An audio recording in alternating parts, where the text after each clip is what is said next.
चाहते हो?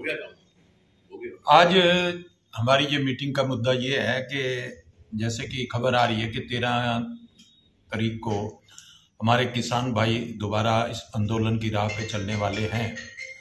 तो इससे क्योंकि पिछला अनुभव हमारा इतना बुरा हुआ है कि पीछे जो 1 साल हमने झेला, हमारी इंडस्ट्री ने झेला है, तो उससे हमारी कमर टूट गई, हमारी इंडस्ट्री की काफ़ी बिजनेस हमारा पीछे चला गया।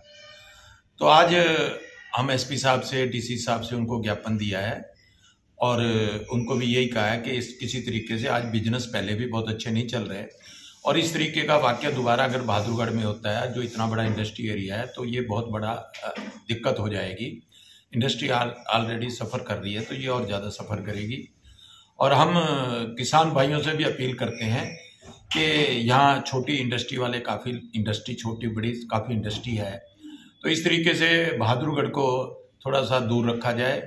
जो भी आपने लगाना है तो वो आप पीछे लगाएं, जो भी करना है।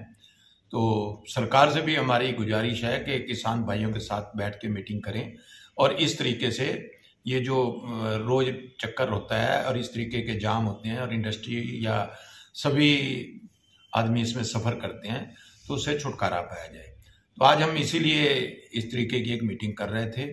और इसके बाद हमारा मुद्दा एक और भी है कि अभी सरकार ने एक एमएसएमई में एक रूल बनाया कि 45 दिन में पेमेंट करनी है।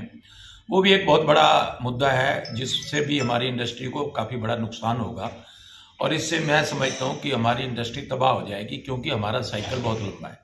ख़ास तौर से फुटवियर का जो साइकिल है वो काफ़ी लंबा है और जब देने वालों को कोई दिक्कत नहीं, लेने वालों को कोई दिक्कत नहीं, तो सरकार ने इस तरीके का फजूल का ये भाई आपको इनकम टैक्स में उसके इनकम जोन में जोड़ दिया जाएगा, ये बहुत बड़ा एक अन्याय, बगैर सोचे समझे, बगैर किसी तरीके से इस चीज़ को लादने की कोशिश की जा रही है, जिससे कि इंडस्ट्री का बड़ा नुकसान होगा।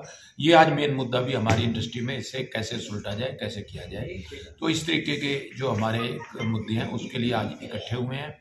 और आप पत्रकार बंधुओं से भी मेरी गुजारिश है कि आप भी हमारे किसान भाइयों से भी अपील करें कि बहादुरगढ़ से दूरी रखी जाए और जो इंडस्ट्री ने पहले बहुत ज़्यादा सफ़र किया है, आगे सफ़र न करें। धन्यवाद। पिछली बार किसान आंदोलन के समय कितना नुकसान उठाया था इंडस्ट्री ने? पिछले साल नुकसान की तो कोई कीमत ही नहीं थी, मतलब कितने करोड़ों की बात करें, क्योंकि इंडस्ट्री सारी हमारी लेबर को घर बैठ के हमें पैसे देने पड़े, एक साल के पैसे देने पड़े, क्योंकि लेबर का तो इसमें कोई कसूर नहीं था। और हम लोगों ने, क्योंकि इंडस्ट्री दोबारा चलानी होती है, तो उस किसान उनके घर बैठ के पैसे उनके घर भिजवाते रहे, ताकि हमारे जो बेचारे गरीब आदमी हैं। और इस तरीके का आज हम इस स्थिति में नहीं है कि हम दोबारा अगर कोई ऐसी बात आती है तो हम उनके पैसे भेजते रहें। तो गरीब आदमी, जो बेचारा मजदूर आदमी बिहार से चल के यहाँ काम करने को आया है, अगर उसको सैलरी नहीं मिलेगी तो कैसे उसका घर चलेगा, किस तरीके का।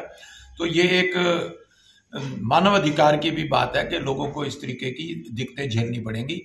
तो इससे दोबारा हम सरकार से अनुरोध करें कि इस बहादुरगढ़ को अच्छी तरीके से सेव किया जाए। और हमारा प्रशासन, इसमें हमारे एसपी साहब, डीसी साहब ने हमें पूरा आश्वासन दिया है कि बहादुरगढ़ पे कोई भी दिक्कत नहीं आने देंगे। तो इसलिए मैं प्रशासन का भी बहुत धन्यवाद करता हूँ कि उन्होंने हमारे को एक इस तरह आश्वासन दिया है कि आप निश्चिंत होकर फैक्ट्री चलाएं, आपको कोई दिक्कत नहीं। सरकार से भी और किसानों से भी, दोनों से जो निवेदन है वो ये कि जैसे पिछली बार भी एक बहुत कन्फ्लिक्ट की सिचुएशन पैदा हुई, बहुत लंबे समय तक आंदोलन चला, उसमें किसान भाइयों ने भी बहुत सफ़र किया, अपना घर वगैरह छोड़कर आंदोलन के अंदर आए, और आखिर में जब मुद्दा सॉल्व हुआ तो वो सरकार के साथ बातचीत करके ही मुद्दा सॉल्व हुआ।